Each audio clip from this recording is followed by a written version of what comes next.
You know what, Yvonne, can we see that again? Now, there's a lot going on there. It's like one of those optical illusions where you can't tell if it's an old woman or a young ball sack. You gotta move, what was that? What's that? Duck rabbit. Now, of course, whatever the truth, this controversy has been raging, and today Don Jr. weighed in with this AI picture of his dad in the same outfit with the caption, Donald is so hot right now. Let me get this straight, Don Jr. You look at Sydney Sweeney, and your first thought is, she's hot like my dad. It reminds me of Shakespeare's love sonnet, shall I compare thee to a 79-year-old fart machine? Donald Trump and Don Jr. just walked straight into Stephen Colbert's comedic crosshairs, and what followed was nothing short of a masterclass in satire. It felt like watching a father-son magic act where the only illusion was how fast integrity could vanish. Colbert didn't hold back for a second. He went full demolition mode, tearing through the Trump family circus with sarcasm so sharp it could slice through the marble halls of Mar-a-Lago. On stage, Trump strutted around like a showman, treating the Constitution as his personal karaoke playlist, while Don Jr. followed close behind, the ever-loyal hype man of hereditary confusion, nodding on cue and echoing every word like it was gospel. It wasn't just comedy. It was a flawless takedown of ego, delusion, and dynasty, all wrapped in one devastating monologue. Announcing your own triumphal arch is textbook dictator, especially since Trump's lackeys are saying he came up with the design. The design? It's an arch. The arch. We've had them for thousands of years. The president also invented the inclined plane and the concept of fear. Okay, last night, I told y'all about how Don Jr. met with a Russian lawyer who claimed to have dirt on Hillary Clinton. Seemed pretty bad, but it turned out much worse. Because then the New York Times reported that Trump Jr. was told in an email that this was a Russian effort to aid Trump's campaign. Wow. Who could have predicted an email scandal would taint a presidential campaign? Colbert kicked things off by pointing out that the White House doesn't even feel like a government institution anymore. It's more like the reboot of a reality show hosted by the world's most self-impressed landlord. Trump, ever the showman, treats leadership like an open mic night that never ends. Every policy announcement sounds like a trailer for chaos, and every press briefing plays out like unscripted improv in front of a live audience that didn't sign up for the show. Colbert's humor hit hard because it wasn't exaggeration. It was practically a documentary dressed up as satire. The current president isn't leading the country, he's performing it. And right beside him is Don Jr., the ever-faithful understudy who still can't quite remember his lines, smiling through every misstep like applause might save the act. Of course, the President of the United States is far too busy hammering out the details of a deal to end a generational conflict in the Middle East to worry about how he looks on some bi-weekly magazine.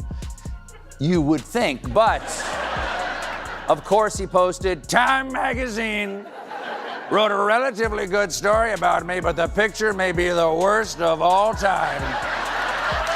He's right, you gotta hand it that. It is one of the worst.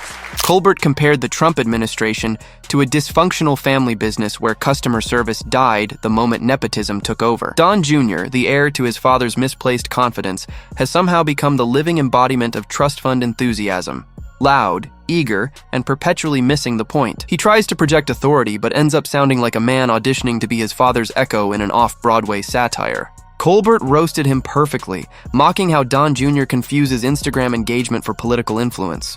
If hashtags were votes, Colbert joked, Don Jr. would already have his own monument, right next to the world's largest pile of hunting selfies. But unfortunately for him, running a country takes more than posting memes about patriotism between photo ops. Of course, dictators are famous for their propaganda campaigns, and to justify his invasion of an American city, Trump's gone way out of his way to paint Chicago as a war zone with videos like this. Chicago desperately needs help. We don't want to lose Chicago. We're going to lose Chicago. We want to save these places. We're going to lose it. We're not going to allow this kind of savagery to destroy our society anymore. We're stopping it, doing one by one.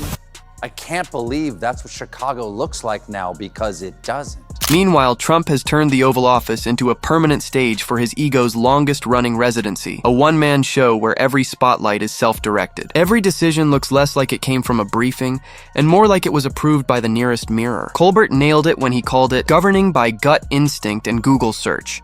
A mix of confidence, chaos, and complete confusion. The president's leadership style, he joked, is like watching a toddler run a theme park. Loud, unpredictable, and somehow still making money. It's not strategy, it's pure spectacle. And like any seasoned performer lost in his own act, Trump can no longer tell the difference between applause and alarm. As long as there's noise, he assumes it's praise. Worst of all time, why didn't Time Magazine just use one of his beautiful NFTs?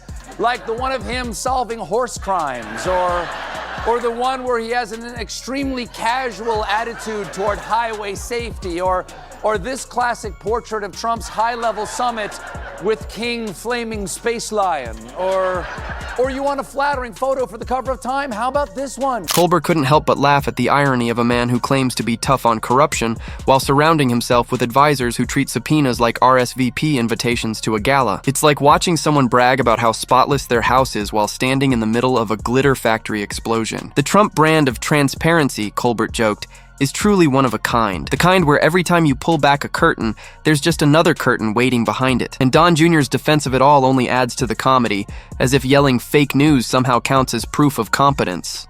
Together, the two have managed to create the political equivalent of a talent show, one where the judges are also the contestants, and everyone's too busy clapping for themselves to notice the stage is collapsing. Speaking of bosses, there's a guy who thinks he's all of ours. Last night, Trump hosted a dinner to thank all the companies that have dished out cash for his big, frilly Cinderella White House ballroom, including representatives from Meta, Amazon, Comcast, Google, and Apple.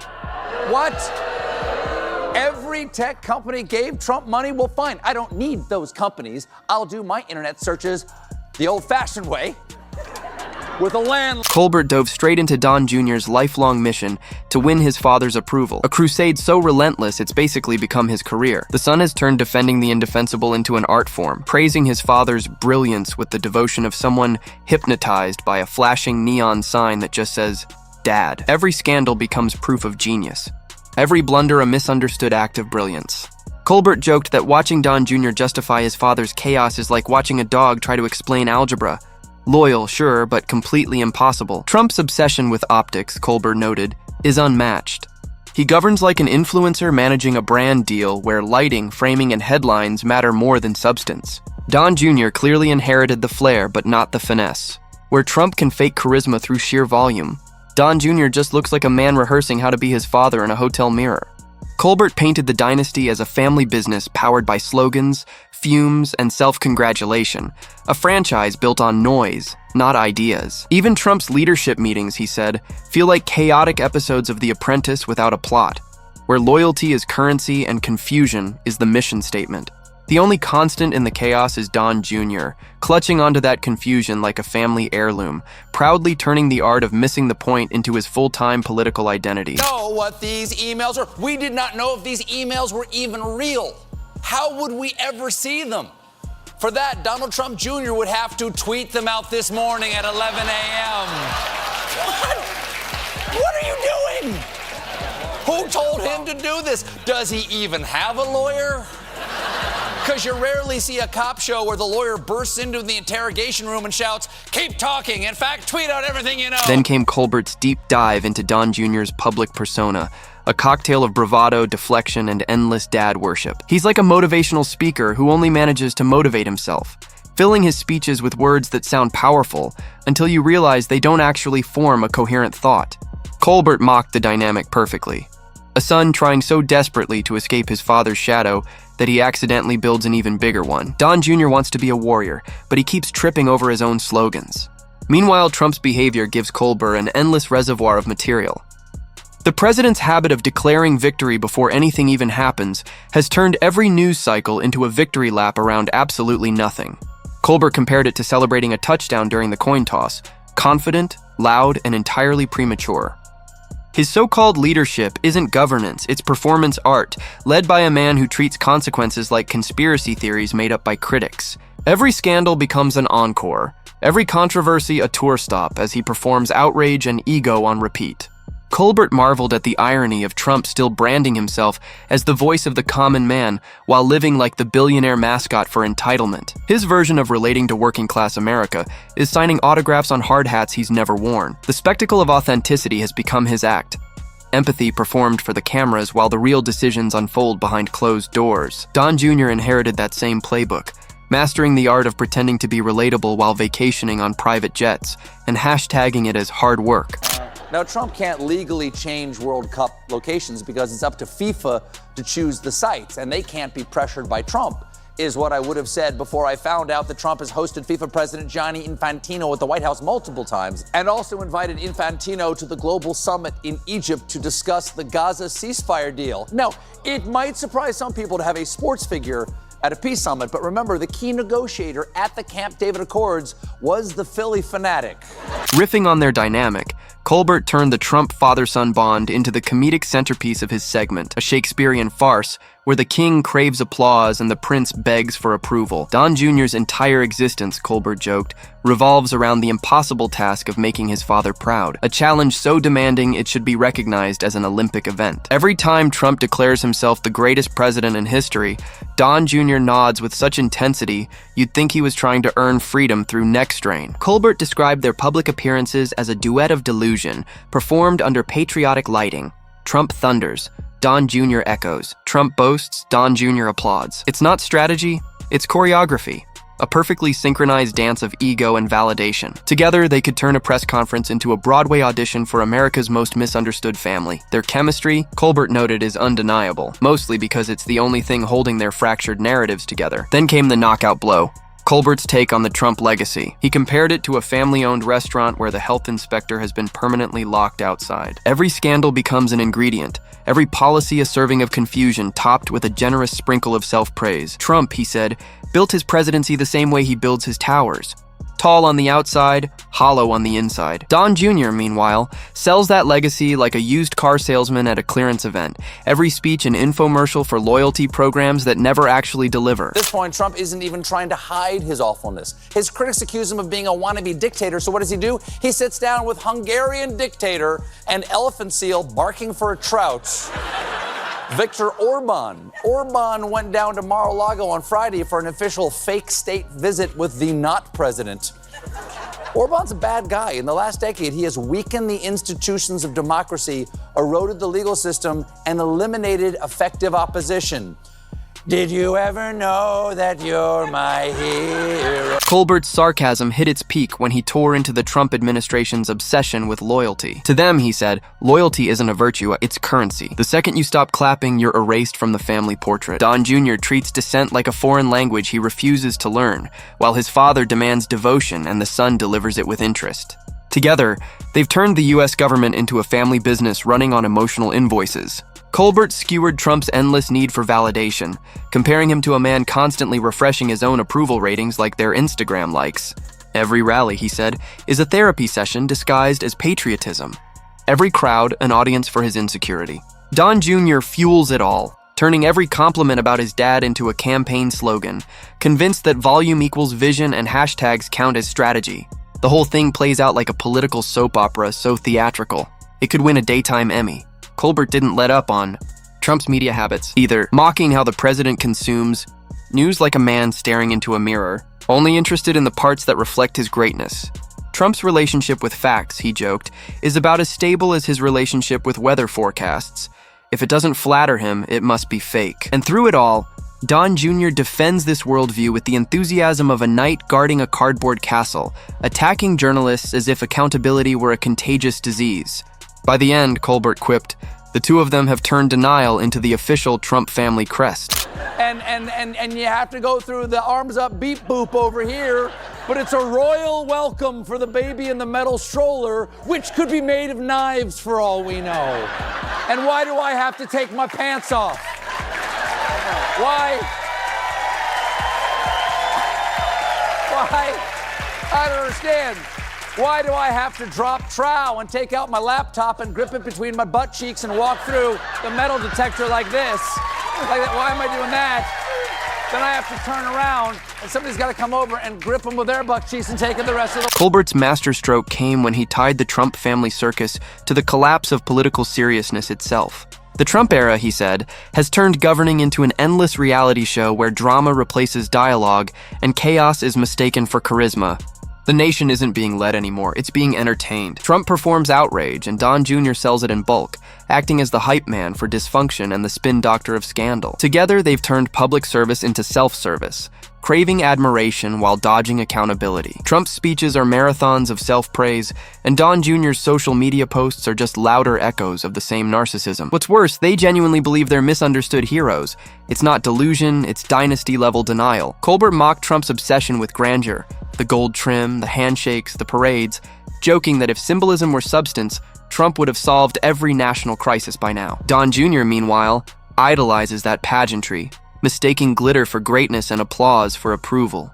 The two are trapped in a performance loop so complete that neither notices the audience stopped laughing long ago. And when Colbert compared Trump's fantasy of success with America's messy reality, the punchline landed hard. The president talks about winning like it's a dream he refuses to wake up from, but the country's living in the blooper reel, policies unraveling, promises collapsing, and chaos playing on repeat. Trump is continuing his war on America's cities. Yesterday, he threatened Boston after he was asked about the city hosting games in the upcoming World Cup. Are you going to work with or try and work with the mayor of Boston? They have several World Cup games. Could those games move to cities that do work with you? We could take them away. Great job, reporter. Stop giving the man horrible new ideas. Mr. President, would you ever consider starting a national baby fight pit where babies battle with tiny knives and the winning baby has to fight a sleep-deprived chicken? Don Jr. keeps the family tradition of denial alive, spinning every disaster into some grand master plan that only he and his father can supposedly see. Colbert mocked it perfectly, calling it optimism through delusion, a true Trump family specialty. The father brings the drama, the son brings the echo, and together they create a kind of political surround sound. Loud, relentless, and completely hollow. Colbert joked that if noise alone could build a nation, America would already be an empire of applause. Instead, what we've got is a dynasty powered entirely by bluster.